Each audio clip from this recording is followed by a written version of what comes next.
Glória a Deus, mais uma vez juntos, para compartilharmos a palavra do Senhor. Eu quero fazer uma reflexão com vocês aqui sobre uma temática que é, obrigado, campeão, o que eu mais tenho feito, basicamente, nos últimos tempos. Falar de relacionamentos, falar do desafio de conviver em família, e não apenas em família, né, mas viver num ambiente conjugal e viver a diversidade de todos os relacionamentos interpessoais, que não são fáceis. É importante que você entenda que a Bíblia sempre está focada em duas vidas. Quando você vai ver a carta do Apocalipse, uma das propostas é: ao que vencer, não sofrerá o dano da segunda morte. A Bíblia aqui nos expõe que há duas mortes, porém duas vidas. A conotação morte aqui quer dizer apenas separação. Quando a primeira morte acontece, é quando o espírito se ausenta do corpo, então o corpo perde a vida. Ou seja, quando há a separação do espírito do corpo, há a primeira morte. Porém, a segunda morte para acontecer é quando a alma se separa de Deus. Quando a Bíblia diz que ao que vencer não sofrerá o dano da segunda morte, é porque Davi disse a seu filho Salomão, quando estava morrendo: eu sigo pelo caminho de todos os homens, eu estou morrendo, meu filho. Mas Davi sofre o dano da primeira morte, mas não sofre o dano da segunda morte. Quando nós entendemos isso, eu acho que fica muito mais fácil nós nos relacionarmos. Aprenda uma coisa: ter nele a vida eterna, não por merecimento. Principalmente nós que somos casados, que conhecemos muito bem nosso cônjuge, provavelmente você sabe que seu cônjuge não mereceria ir para o céu. Aliás, você acha que ele nem veio de lá para a sua vida, certo? Mas por que ele vai? Por causa da graça, um favor que ele não merece, tá certo? Quem aqui acha que sua sogra merece para o céu? Não, pautado aí numa brincadeira, é só para você entender. Mas a graça me coloca no céu por um favor que eu não mereço. Então a graça me auxilia a não viver o dano da segunda morte. Mas a graça não me ajuda a viver uma vida íntegra nessa terra. É muito importante você entender isso. Por que eu sempre falo isso? Se você me acompanha, você sabe. A minha preocupação, ainda que seja com o alcance das pessoas que não conhecem a Cristo, eu tenho uma preocupação muito grande com a qualidade de vida que as pessoas vão manter nessa terra antes de sofrer o dano da primeira morte.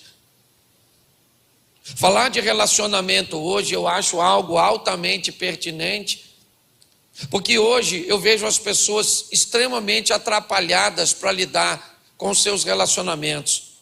Eu não me caso, eu vou viver junto.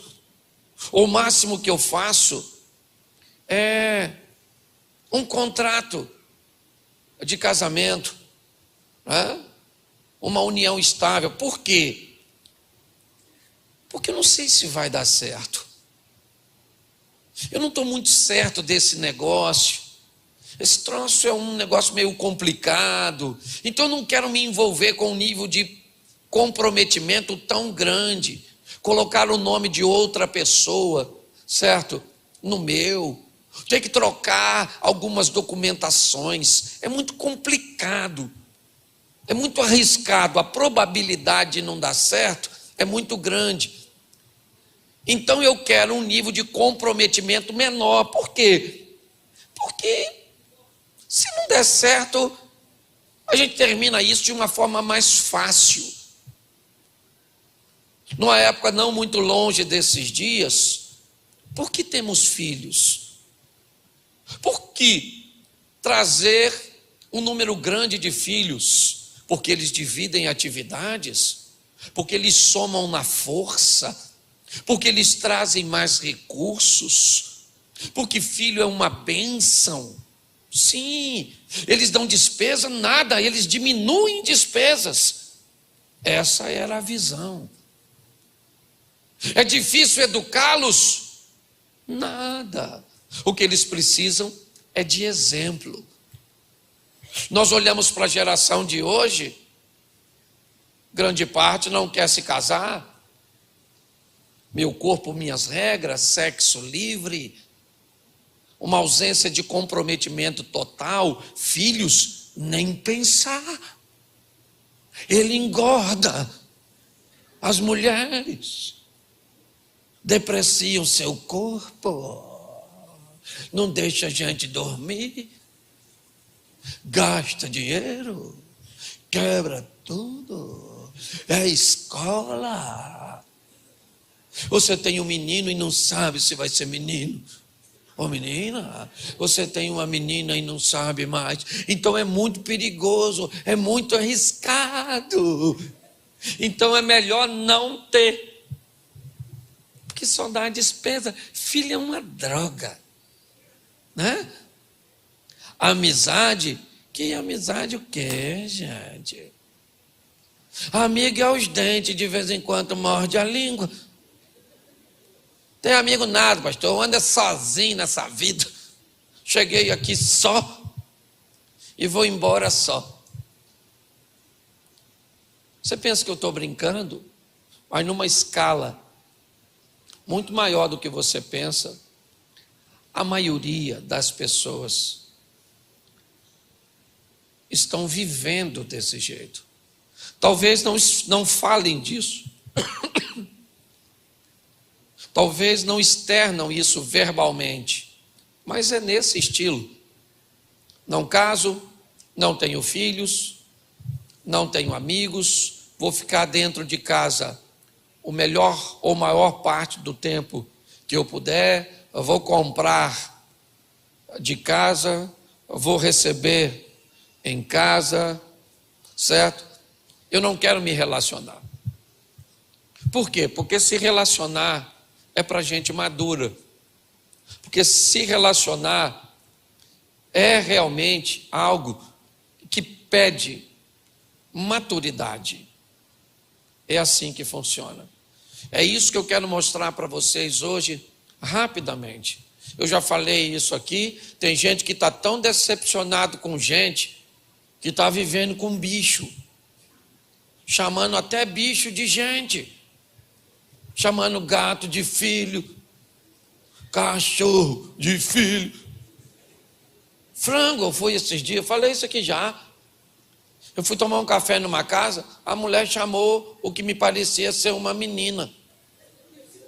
Eu estava na porta da cozinha, entrei um pouquinho, sentei na mesa, assim na cadeira, estava tomando um cafezinho, e ela chamou o que eu achei que fosse uma menina. Entrou um frango. Um franguinho de pescoço pelado, bonitinha, para uma franguinha. Eu fiquei olhando, e a franguinha respondia pelo nome. Até então, não achei estranho botar nome de gente em bicho, certo? Porque eu nunca vi, por exemplo, um menino chamado Rex. Ninguém faz o contrário. Ainda que daqui a uns dias vai ter, certo?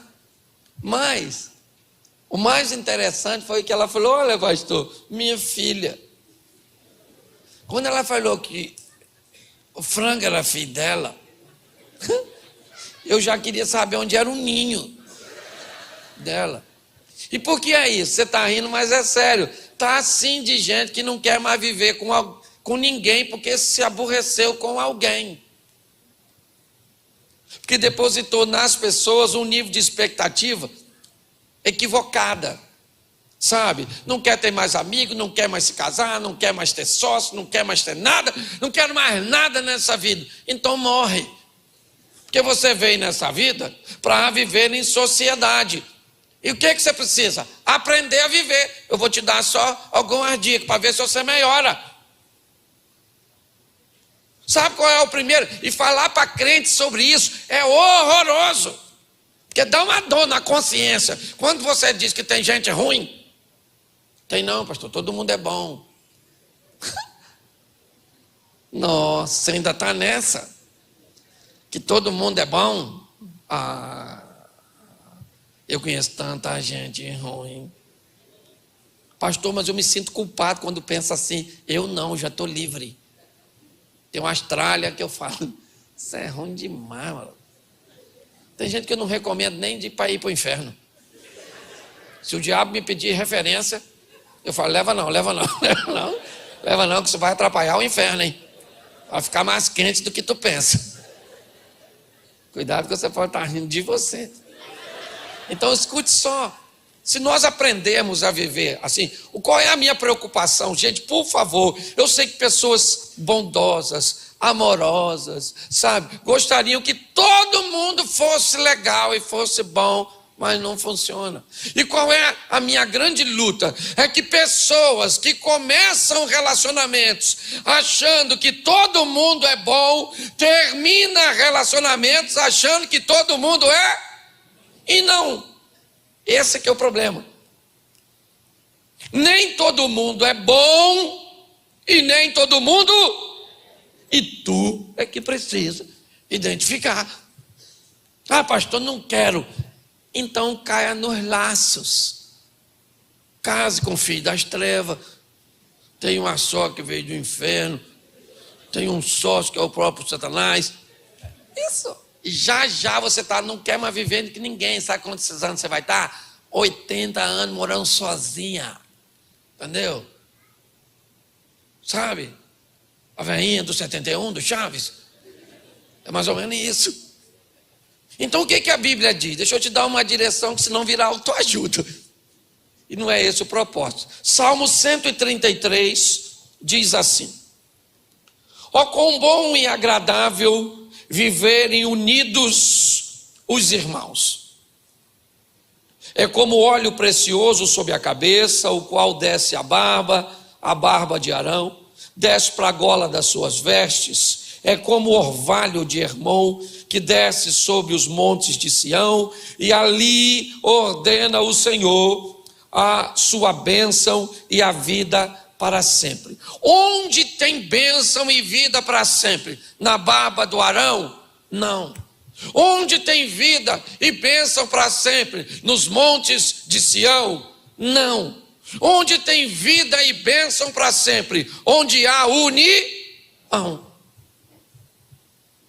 Deus ordena a bênção. É o que o texto está dizendo.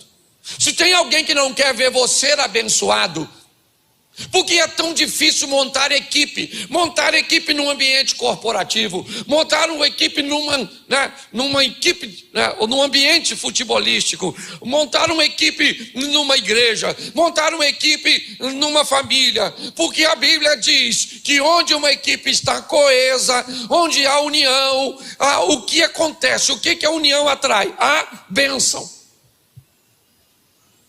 Se a união atrai a bênção, alguém precisa trabalhar para que a bênção não se estabeleça. E quem é esse? O mal. Por isso que inveja, competitividade, sentimento de inferioridade ou de superioridade, sempre está inserido num ambiente onde pessoas tentam se unir em prol de um propósito. Por isso é tão desafiador, porque o Salmo 133 se cumpre, ele é a palavra do Senhor. Bom e suave é que os irmãos vivam em união. Não é bom e nem suave conseguir o resultado disso. Fazer as coisas certas para que isso aconteça. Isso não é bom, isso não é suave. Não é suave, nem bom, nem agradável estabelecer ambientes de tolerância. Não é bom nem agradável ficar orando por alguém grosso que você quer que mude para viver uma vida extraordinária. Isso não é bom nem agradável. O bom e agradável e suave é que a pessoa mudasse por si só, se conscientizasse por si só. Mas isso não acontece. Por quê? Porque se acontecer, traz bênção. Se traz bênção, o inferno perde. Então o inferno se levanta contra casais que tentam se unir. O inferno se levanta contra filhos que tentam ser amigos dos pais, ou os pais amigos dos filhos. O inferno se levanta quando você quer montar uma equipe coesa na sua empresa, no seu negócio, certo? Para desempenhar uma performance extraordinária de crescimento. O inferno se levanta quando você tenta montar uma estrutura coesa num ambiente religioso. Por quê? Porque se funcionar, atrai bênção e vida. Por isso que é tão desafiador. Só que, pastor, mostra pra gente um texto que me ajude a entender isso. Gênesis 11, a partir do verso 5, Torre de Babel. Após o dilúvio, o povo se concentra, há uma orientação para que eles se dispersem para povoar a terra. Eles não gostam muito disso, eles estão tão alinhados que eles não querem se separar. Está tão bom viver entre eles, que essa orientação não é bem vista. Se espalhar para quê? Se nós vivemos tão bem juntos, se há harmonia entre nós. Então vamos fazer o seguinte: vamos construir uma torre, vamos fazer algo grande, vamos fazer algo suntuoso, vamos fazer algo de expressividade, juntos. E eles começam a trabalhar juntos. O texto diz que Deus desce para ver o que eles estão construindo. E Deus diz: esse povo tem uma só língua, esse povo tem só um objetivo, esse povo está coeso, ele está ajustado. Não há limitação para eles. Eles são capazes de fazer o que eles quiserem. Por quê? Olha só. O que Deus está dizendo, apesar do texto ou da ação preceder o texto, mas a Bíblia diz, que o texto já existia antes de tudo. O sangue de Cristo já era conhecido antes da fundação do mundo. Então, quando olhamos para isso, as regras já estavam estabelecidas, ainda que não estivessem escritas. Então, o que a turma da Torre de Babel está vivendo é uma bênção e vida. Apesar do texto estar no Salmo, eles já estão vivendo antes. Deus vem e diz: olha, não há limitação para eles. Eles são capazes de fazer o que quiserem. Mas por quê? Eles são limitados, eles são homens. Mas não é por causa disso, é porque eles estão unidos. E se eles estão unidos, sobre eles estão as bênçãos e a vida. É assim que funciona. Por isso que sua casa não funciona. Por isso que um casal não consegue falar o mesmo idioma. Por isso que um quer comprar uma televisão e outro quer comprar uma geladeira.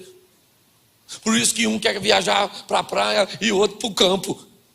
Porque se tiver união, meu irmão, a bênção de Deus se estabelece. É assim que funciona. Esse é o grande desafio.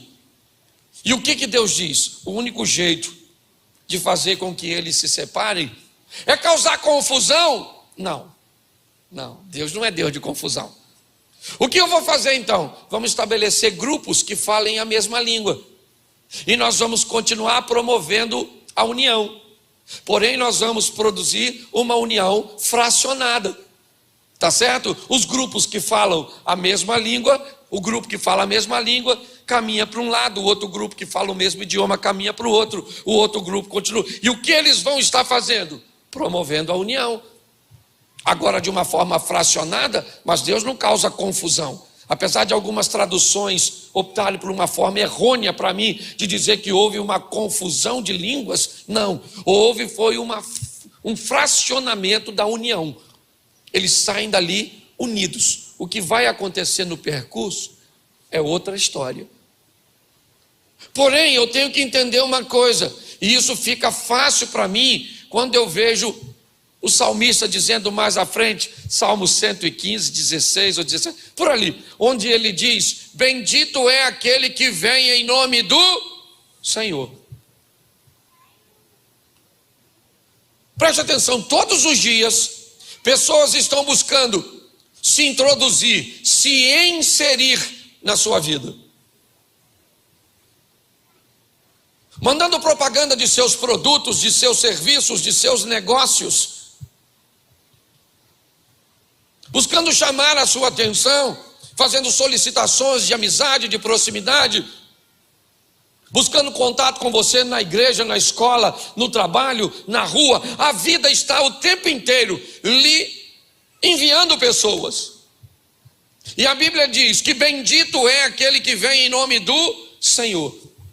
Seria muito legal que todas as pessoas que chegassem para você, já chegassem selecionadas, fossem pessoas que vinham em nome do Senhor. Mas enquanto o bem manda pessoas para você, o mal também manda. Para quê? Para dificultar a sua escolha. Se todos aqueles que vêm em nome do Senhor, você não precisa selecionar. É só receber todo mundo e eles já vêm benditos. Porém o diabo também tem filhos. Porém o mal também pega pessoas e manda para você. Porém eles chegam para você parecendo-se, intitulando-se benditos. Quem aqui já não recebeu uma pessoa no começo que trazia consigo um modelo angelical e depois você descobriu que aquela pessoa era um demônio, uma peste, uma praga?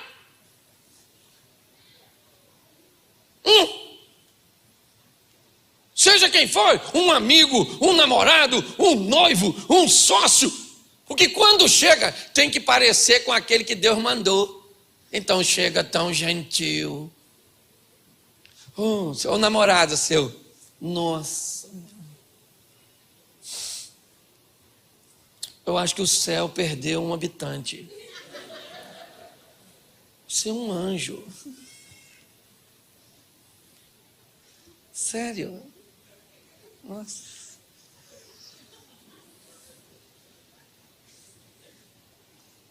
Você é lindo, maravilhosa. Tudo de bom, sonhei com você. Aí o que é que você pensa? Deus purinho.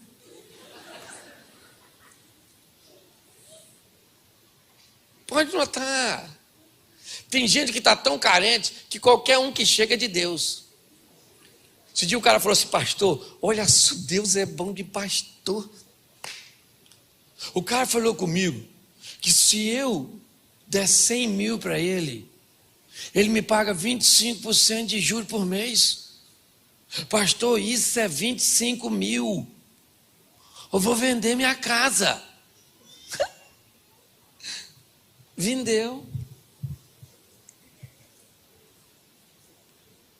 O cara sumiu. Levou o dinheiro dele todo. Aí veio me contar, porque eu só soube disso depois. Pastor, o cara parecia vir do céu. Falando que vai pagar 25%. Enquanto o sistema não paga um.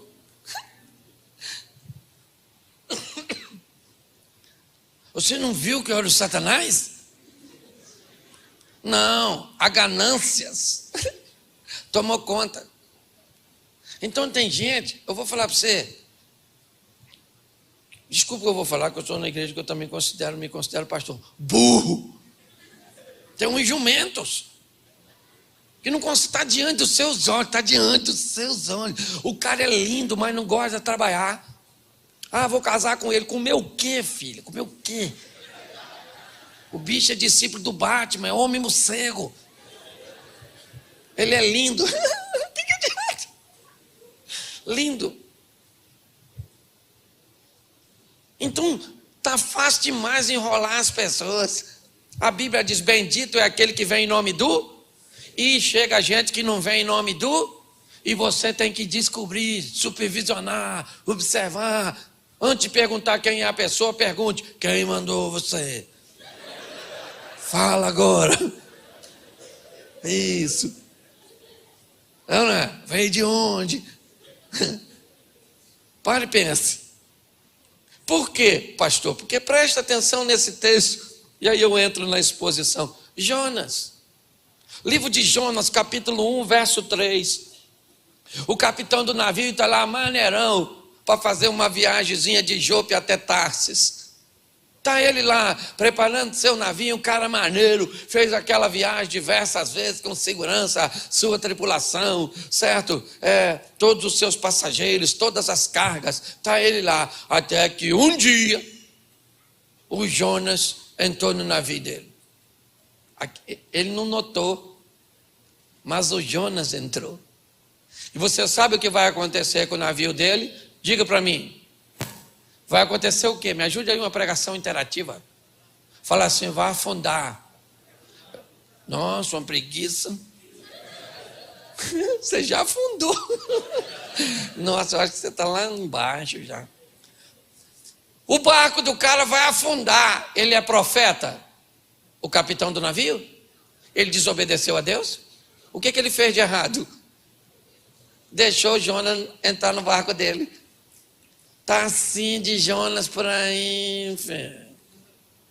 Querendo entrar na sua casa. Esse dia uma mulher falou comigo assim, pastor, preciso desabafar. Eu falo, pode falar, querido. Pastor, uma amiga minha, pastor, um encarne comigo. Sabe, isso aqui fere. Comia no mesmo prato, ia para minha casa. Pastor, o senhor não sabe o que aconteceu? Eu falei, sei. Ela falou, o quê? Eu falei, está tendo um caso com o seu marido. Nossa, pastor, quem falou para o senhor? Eu falei, a vida. A vida já me avisou. Entendeu? Pois é, pastor, e agora? Eu falei, agora, querida, chora.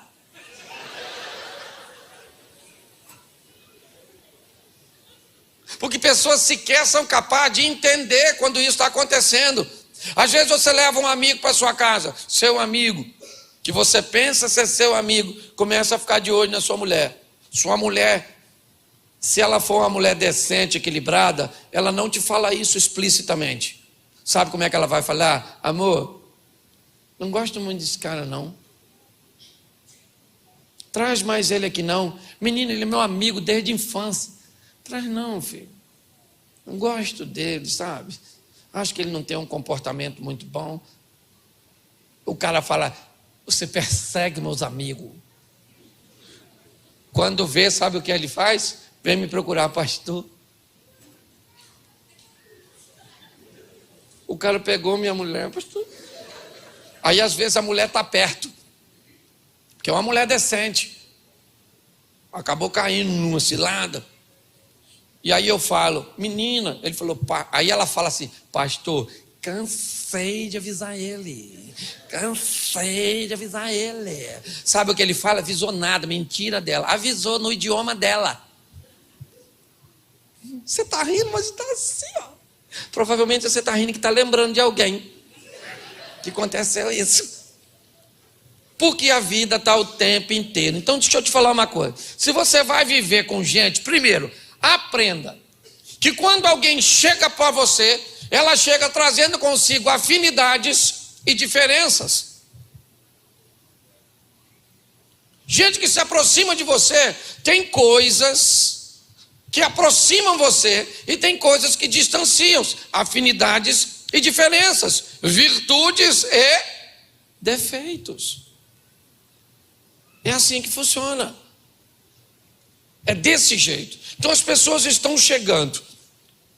Vai te ajudar muito, muito, muito, se você já definir para você mesmo que tipo de relacionamento você quer manter com aquela pessoa.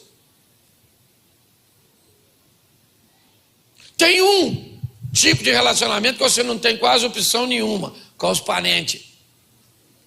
Aquela turma que você não escolhe, você herda. Aqueles irmãos que foi seu pai e sua mãe que fez. Nossa, você olha e fala, Senhor, só eu que saí bom. E seu irmão fala assim, meu Deus, só eu que dei certo. Aquela turma que você basicamente não tem como evitar.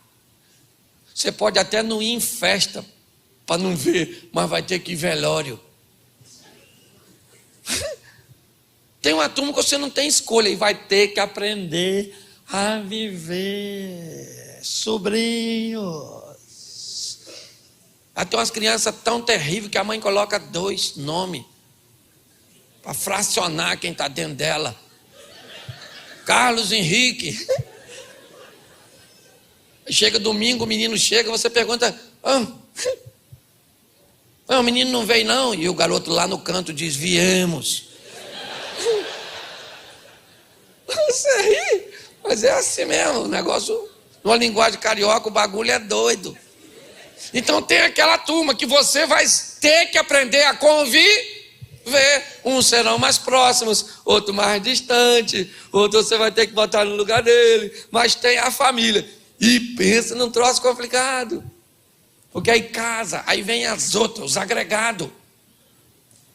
Você casou com a mulher, pensou que era só ela tem mãe. 7 irmãos, parece Branca de Neve. Não é verdade? Ainda tem uma bruxa que tem um espelho. Sim, esse é um tipo de relacionamento que basicamente você não tem muito o que escolher. Tem que fazer o melhor com o que tem. Entendeu? Pastor, minha sogra é uma praga. Menino, ela nasceu depois que você casou? Nada, a velha já estava lá. Se fosse sua opção. Ou talvez você não tinha muito. Porque tem gente que passa dos 20 e poucos anos, né? Começa aquela cobrança: casou não, casou não, casou não. Casou não, casou não, casou não, casou não. Quem fala isso normalmente é casado. Pulou no buraco, quer ver os outros também. Quem tem filho que bota pressão em quem não tem. Vai ter filho não, vai ter filho não? Vai ter filho velha? Vai ter filho não, vai ter filho não, né? Tem que fazer um filho logo, tem que fazer um filho, que esse menino precisa. Eu nunca vi ninguém que não tem filho pressionando. É só a turma que já pulou no buraco e quer ver os outros lá dentro, não é? Então cuidado, não ser dos apelos, cuidado, tenha maturidade para fazer as coisas. Então, o primeiro relacionamento é esse, você não tem muita opção. Eu separei 5, certo? Segundo relacionamento é o de amizade, aqueles que você vai escolher. Aí você já tem opção. Com quem eu quero, que tipo de amizade eu vou ter? É só um colega? É um amigo? É alguém que vai ter acesso à minha intimidade? Eu começo a selecionar, certo? Por exemplo, você precisa de um critério muito grande: quem vai casar com você. Gente, até que a morte separe. É tempo. O pessoal está demorando a morrer. Nossa. Esse ano fiz 30 anos de casado. Minha mulher tem uma saúde irritante, irmão. As pessoas não escolhem direito a pessoa que vai dormir com ela todo dia.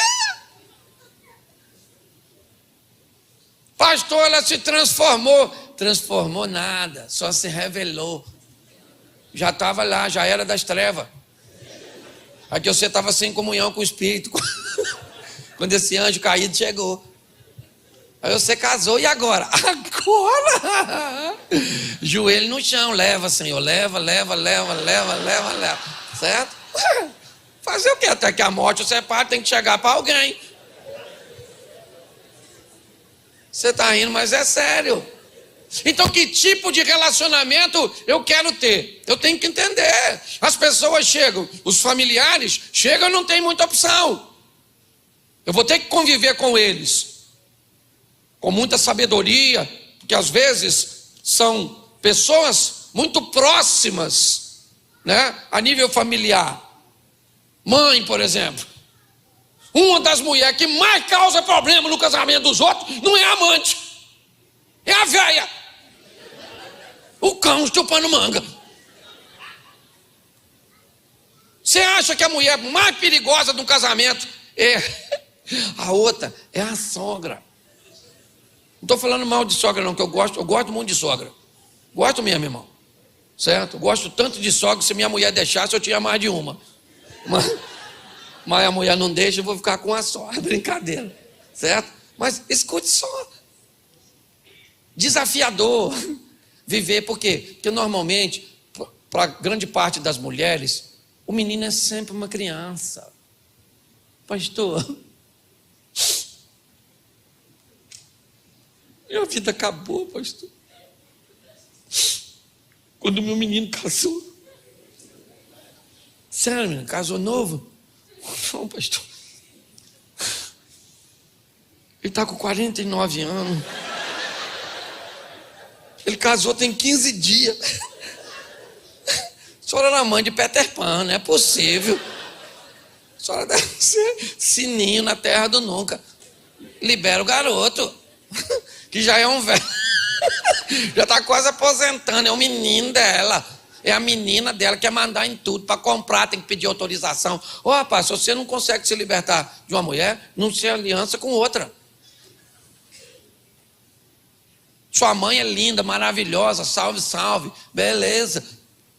Mas quando você casa, você tem que avisar a velha: mamãe, a partir de hoje, nesse filme, a senhora é coadjuvante. Aquela é a principal. Morri. Morre nada, ninguém quer essas velhas do outro lado não, meu louco. Nem o bem, nem o mal. Deixa eu mudar aqui, que senão eu falo demais. Num ponto só. Mas, gente, critério para escolher.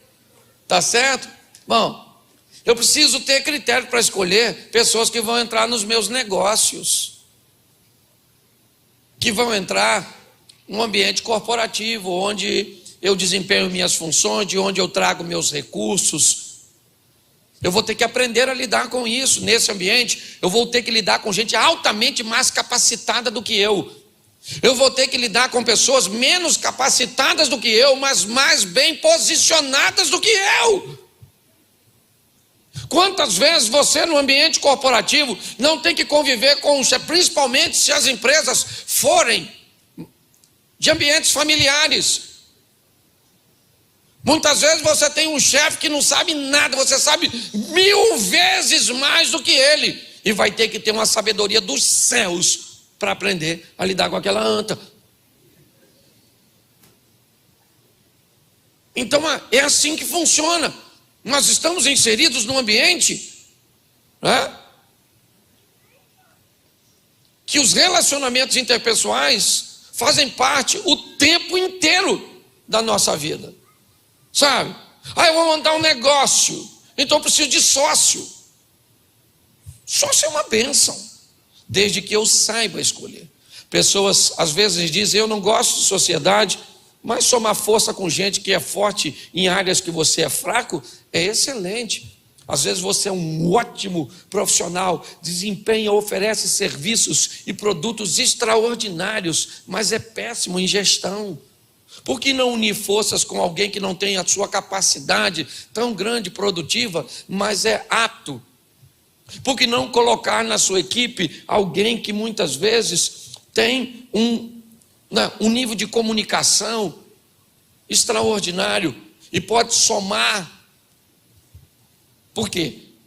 Porque nós temos esse estigma da sociedade. Sociedade não é boa, sociedade é ruim, porque lidar com pessoas que são fortes em áreas cujas quais eu sou fraco, pessoas que trazem para mim ou para a minha vida coisas diferentes, é complicado. Há sempre um teor de ameaça em tudo isso.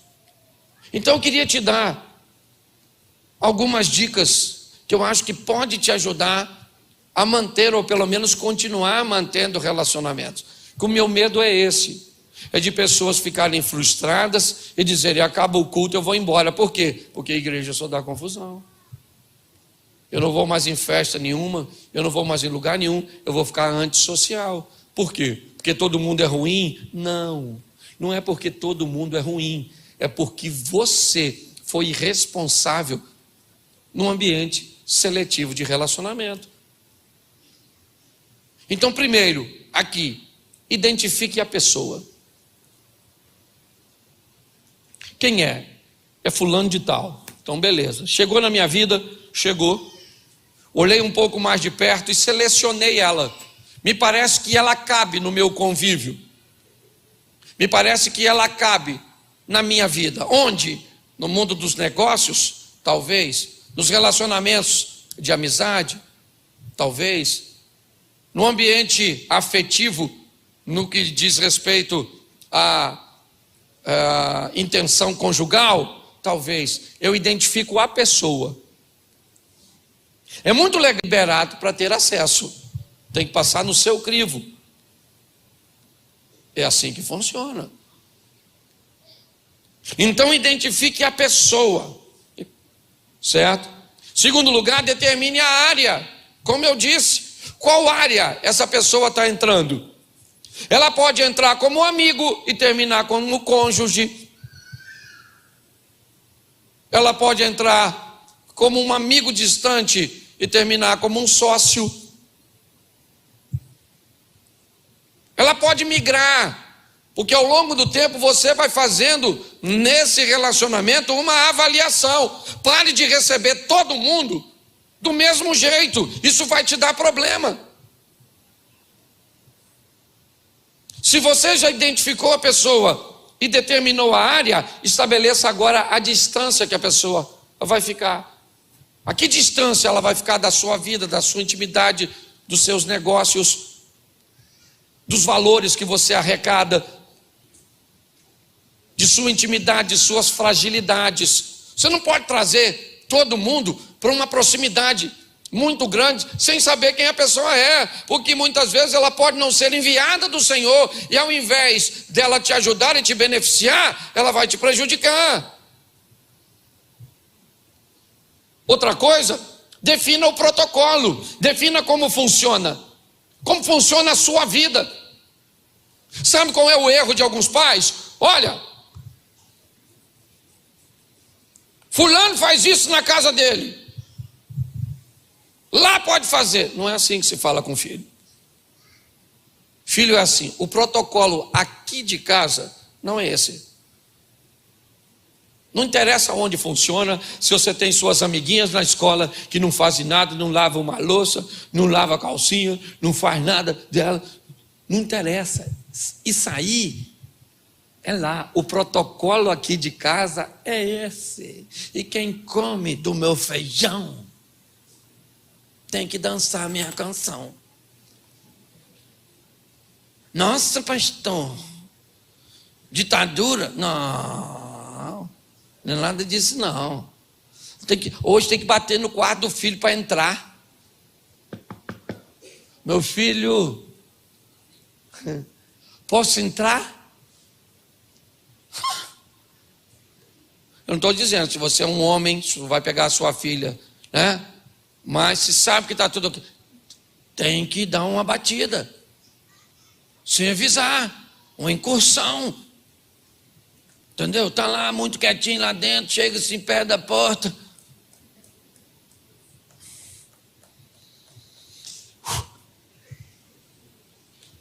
Mão na parede, costa, tira a mão do teclado. Criminoso. Até que prova o contrário. Nossa, pastor, não pode fazer isso. Ah, não pode fazer não, fizeram comigo. Na hora de eu fazer, não pode mais. Ah, aqui ó. Vai mandar na casa dos outros, na minha mando eu. Falei para meu filho esse dia, eu vou bater em você. Ele falou, não fiz nada. Falei, eu não quero justiça, eu quero vingança. Protocolo. Está namorando, seu namoradinho ficou nervosinho, te empurrou. Ô, Stallone, chega aí. O bagulho aqui é doido. Não me empurra não, meu filho. Porque se eu deixar você me empurrar, você vai para a próxima fase. Entendeu? E na próxima fase, quando você dormir, eu jogo água fervendo no seu ouvido. E vou para a cadeia ou você vai para o cemitério, miserável. Pastor, o senhor está ajudando a matar os outros? Estou ajudando nada. Estou estimulando você a dizer para a pessoa qual é o seu protocolo.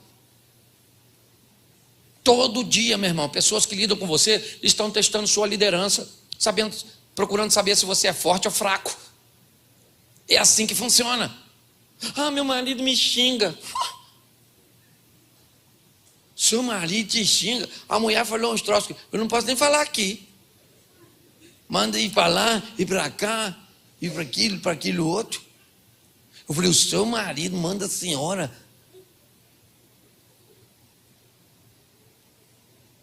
Eu falei, não acredito. Manda, pastor. Manda. Eu falei, não chora não, maluco. Foi você que deixou. E o que você faz? Eu mandei também, pastor. Então está chorando de quê? Falei, querido, não era para mandar ele ir. É o dia que ele falasse isso pela primeira vez, você ligava para a sua família. Ô pai, dá um pulinho aqui. Isso. Traz os meninos aí também. Isso. Pai, ó, mandou eu ir naquele lugar lá. Eu não sou mulher. Avisa ele que da próxima vez eu vou embora e vocês vêm aqui dar uma coça nele. Mas não, sabe o que acontece? Você vai tolerando, você não define como é que vai ser, então as pessoas vão descobrindo como é que te trata, como é que lida com você. Para com isso, para com essas coisas. É assim que funciona. Se você não estabelecer o seu protocolo, se você não dizer, pode ser quem for, meu irmão, temperamento é temperamento, eu entendo isso e respeito. Tem gente que é explosivo, tem gente que é mais, tem gente que é isso, que é aquilo outro. Beleza, tem todo o direito de ser assim. Você só não tem direito de conviver com ninguém, se você não sabe tratar bem as pessoas. E é assim que funciona. O certo era você ser banido dos relacionamentos interpessoais. Ah, porque eu sou nervoso, porque papai era assim, mamãe era assim, é genético. Ah, genético. Certo? Então aprenda uma coisinha, e eu termino aqui. O dia que pessoas descobrirem que você tem coragem para promover e para rebaixar quem se relaciona contigo, ela te respeita. Pode ser quem for, meu irmão. Ultrapassou seu protocolo, comigo não se relaciona desse jeito. Há um tempo atrás, um cara que eu tinha um relacionamento com ele legal. Ele foi na minha casa e fez algo que eu não gostei. 3 meses depois de fazer 2 atividades na minha casa e ele não está presente, ele me abordou. Pô, Cláudio, primeira vez eu não falei nada, mas a segunda vez você fez uma reuniãozinha e não me chamou, e eu falei, provavelmente isso vai levar mais uns 6 meses. Ele disse, por quê? Eu falei, porque você fez aquilo, aquele dia. E você sabia que não faz parte do protocolo da minha casa usar aquele tipo de vocabulário. Eu falei, amigo, ou você corrige a postura para voltar a participar, porque gente com esse tipo de comportamento não cabe no meu futuro. Aquela de mosquitinho.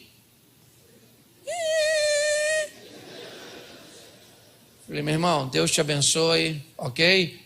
Se corrigir a postura, volta de novo. Porque aprenda uma coisa, quem te machucou uma vez, não necessariamente te machuca para sempre. Pare de dizer, fez comigo uma vez, não faz mais. É? Porque você não erra com os outros, não. À medida que você pensa. Aí outra coisa, pastor, eu perdoo, mas a pessoa lá e eu cá. Isso é maravilhoso. O problema é que com a medida que você mediu, você vai ser medido. Imagino eu, Jesus, falando, claro que eu te perdoo. Você lá e eu cá. Aí você dançou. Então dê sempre a oportunidade à pessoa para voltar. Dê sempre. Se há arrependimento, se há mudança de vida, porque isso é viver com gente. Hoje eu não tenho inimigo. Eu praticamente não me aborreço com ninguém. Por quê? Porque eu tenho a linha, eu tenho protocolo. Ultrapassou, afasto. Queridão, a partir de hoje não dá. Pastor, mas beleza, querido. Então, fica aí um tempinho. A gente pode ter esse tipo de relacionamento, mas esse aqui você não vai ter mais. Pelo menos por enquanto. Não estou dizendo que é para sempre, mas por enquanto até você se reposicionar. Se você conseguir fazer isso, seja com quem for, seu filho grita com você, seu filho xinga você,